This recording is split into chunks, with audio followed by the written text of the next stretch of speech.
Welcome to Luca and Miguel. Enjoy the video. You start by confirming prerequisites: your SBI customer ID, registered mobile number, and valid ATM/debit card. Once done, open the Yono SBI app and sign in using MPIN or biometric. This authenticates your profile. Make sure the app is updated to the latest version so menus match these instructions. You need an internet connection and ability to receive OTPs on your registered number. Otherwise, you cannot access secure banking features.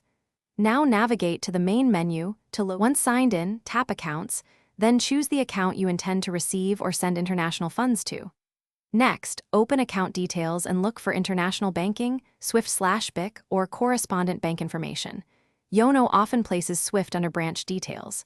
Select the branch to reveal its SWIFT code. If the app shows multiple codes, pick the one labeled SWIFT or BIC. Make sure you note branch name, address, and the beneficiary account number.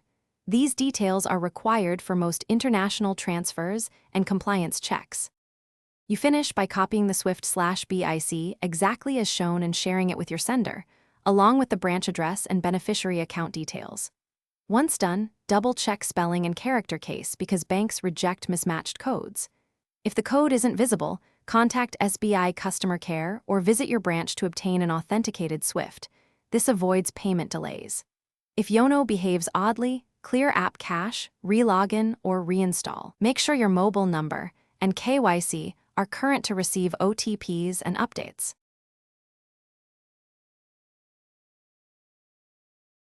Thanks for watching and please subscribe. It's the best investment you'll ever make.